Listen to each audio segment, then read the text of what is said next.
నాయకత్వం అంటే ముందుండి నడవడం కాదు, వెనకాలన్న వాళ్ళలో కూడా నడిచి ధైర్యం నింపడం. మన జీవితంలో కొంతమందిని చూసిన వెంటనే రెస్పెక్ట్ వచ్చేస్తుంది. వాళ్ళ జేబుల్లో మనీ ఉండకపోవచ్చు, వాళ్ళ చేతిలో పవర్ ఉండకపోవచ్చు, కానీ వాళ్ళు మాట్లాడుతుంటే అలా కదలకుండా వినాలనిపిస్తుంది. ఎందుకో తెలుసా? ఈ ప్రపంచంలో గొంతు పెంచి గట్టిగా మాట్లాడే వాళ్ళు కోటల్లో ఉంటారు, కానీ గుండె పలికించి ధైర్యం ఇచ్చేవాళ్ళు కొందరు మాత్రమే ఉంటారు. అరవడం అలవాటైన చోట ఆలోచింపజేయడం ఒక అద్భుతం. ఒక్కసారి ఆలోచించండి. ఒక క్లాస్ రూమ్ తీసుకున్నాం, 40 మంది స్టూడెంట్స్ ఉంటారు. అందరికీ ఒకే టీచర్, ఒకే సిలబస్, ఒకే ఎగ్జామ్. కానీ ఎందుకో ఆ ఒక్కడంటేనే అందరికీ చాలా ఇష్టం.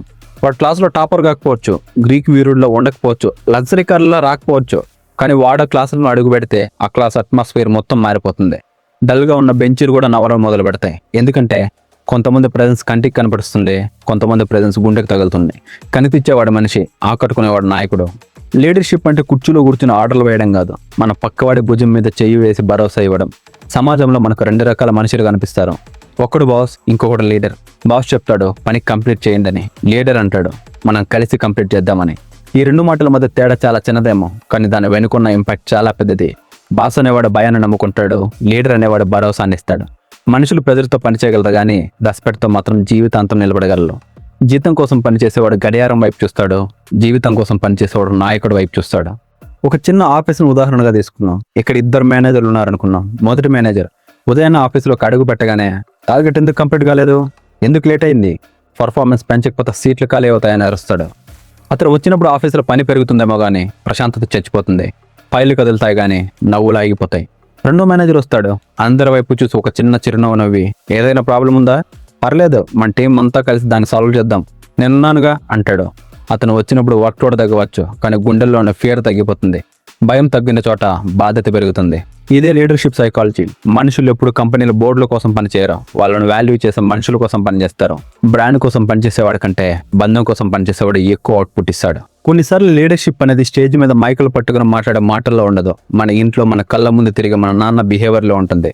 మన కుటుంబంలో చూడండి, నాన్న ఎక్కువగా మాట్లాడకపోవచ్చు, మిగతా వాళ్ళలాగా ఎప్పుడు ఐ లవ్ యూ అని పైకి చెప్పకపోవచ్చు, కానీ రాత్రి అందరూ హాయిగా నిద్రపోయాక ఆ ఇల్లంతా చీకటిగా ఉన్నప్పుడు హాల్లో ఒంటరిగా కూర్చుని ఫ్యాన్ తిరుగుతున్న శబ్దంలో పిల్లల ఫ్యూచర్ గురించి ఆలోచిస్తూ నుదురు నొక్కుని ఒకే ఒక్క మనిషి ఉంటాడే, అది నాన్న.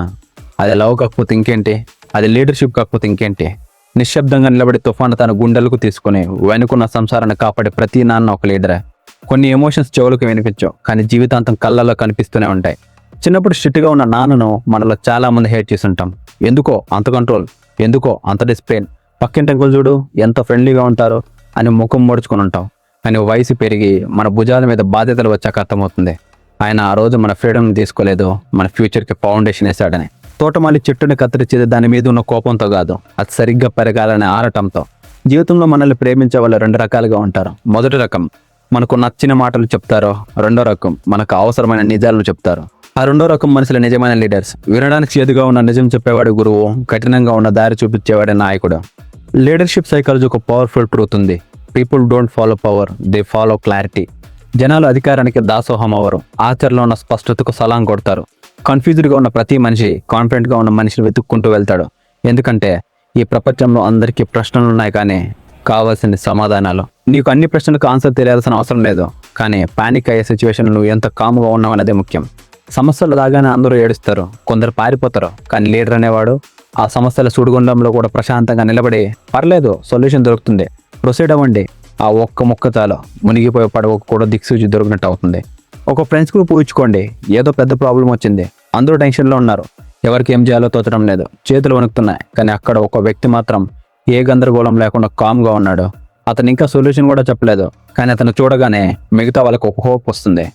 ఎందుకో తెలుసా? మనుషులు మాటల కంటే ముందు ఎదుటివాడి నుంచి వచ్చి ఎనర్జీని ఫీల్ అవుతారు. నువ్వు ఇచ్చే వైబ్రేషన్స్ నువ్వు మాట్లాడే పదాల కంటే కూడా పవర్ఫుల్గా ఉంటుంది. కొంతమంది రూమ్లోకి వస్తే నాయిస్ పెరుగుతుంది, కానీ కొంతమంది రూమ్లోకి వస్తే ఫోకస్ పెరుగుతుంది. దాన్నే ప్రజెన్స్ అంటారు. లీడర్ ఎప్పుడు లౌడ్గా గట్టిగా అరవాల్సిన అవసరం లేదు. నీ సైలెన్స్ కూడా అవతల వాడికి కాన్ఫిడెన్స్ ఇవ్వాలి. నీ ముఖం చూస్తే వీడున్నాడుగా అన్నీ సెట్ అవుతాయి అనిపించాలి. అదే నిజమైన పవర్. గుర్తుంచుకోండి, లీడర్షిప్ అంటే ముందుండి గెలవడం కాదు, వెనకాల ఉన్న వాళ్ళని కూడా గెలిపించడం. కిరీటం మన నెత్తిని పెట్టుకోవడం గొప్ప కాదు, మన పక్కన ఉన్నవాడికి కూడా ఒక సామ్రాజ్యాన్ని ఇవ్వడం గొప్ప. నీ వల్ల ఒక మనిషి తన మీద తనకు నమ్మకం పెంచుకుంటున్న ఒక లీడర్. ఒక మాట వల్ల అలసిపోయిన ఒకడు గివ్ అప్ ఇవ్వకుండా మళ్ళీ నిలబడితే ఒక లీడర్. నీ ప్రెజెన్స్ వల్ల బలహీనంగా ఉన్నవాడు స్ట్రాంగ్గా ఫీల్ అయితే నువ్వు ఒక లీడర్. యుద్ధంలో గెలిచిన రాజుల పేర్లు మాత్రమే హిస్టరీ బుక్స్లో ఉంటాయి, కానీ రాజులు గెలుపు వెనుకాల ఉన్న గురువుల పేర్లు, నాయకుల పేర్లు కాలం గుండెల్లో ఉంటాయి. చంద్రగుప్తుడి వెనుక చాణక్యుడు ఉన్నాడు, అర్జునుడి వెనుక శ్రీకృష్ణుడు ఉన్నాడు. వాళ్ళ రథం మీద కూర్చొని యుద్ధం చేయలేదు, కానీ యుద్ధం ఎలా చేయాలో నేర్పించి వెనుకుండా నడిపించారు. ఈ ప్రపంచంలో పొజిషన్లు ఇచ్చే వాళ్ళు చాలా మంది ఉంటారు. పొద్దున్నే లేస్తే విజిటింగ్ కార్డుల మీద హోదాలు మార్చుకోవచ్చు, కానీ ఒక మనిషికి హోప్ ఇచ్చే వాళ్ళు చాలా రేర్. అందుకే సమాజంలో లీడర్ అయిపోవాలని, జనాలు నీ వెనుక రావాలని తాపత్రయపడకు. అర్హత లేని చోట ఆరాటం ఎక్కువ ఉంటుంది, బాధ్యత ఉన్న చోట నిలకడ ఉంటుంది. నువ్వు లీడర్ అవ్వాలని ప్రయత్నించొద్దు. ముందు నమ్మకమైన మనిషిగా నిలబడు. అవతల వాడి కష్టాన్ని నీ కష్టంగా భావించు. తోటివాడి కన్నీళ్లలో నీ బాధ్యతను వెతుక్కో. నువ్వు ఎప్పుడైతే మంచిగా నిలబడతావో నాయకత్వం నీ వెనకాల నడుచుకుంటూ వస్తుంది. ఫైనల్గా నేను చెప్పేది ఏంటంటే, ఎవరో ఇస్తే వచ్చేది ఒక సింహాసనం, కానీ నీ ప్రెజెన్స్ చూసి సమాజం రాసుకునేది ఒక శాసనం. ఒకరి కింద బతకడం బానిసత్వానికి ఆరంభం, నలుగురిని బతికించాలనుకోవడం నాయకత్వానికి శ్రీకారం. చూసి వదిలేస్తుంది కేవలం ఒక వీడియో, మీ గుండెకు తాకితే అది ఒక మంచి ఆలోచన. ఆ ఆలోచన మీకు నచ్చినట్లయితే లైక్ అనే ముద్ర వేసి మీ గుర్తు ఉంచండి. ఇలాంటి ఎన్నో నిజాల కోసం సబ్స్క్రైబ్ బటన్ నొక్కి మన టీం పైన నమ్మకం ఉంచండి. Thanks for watching. జై హింద్.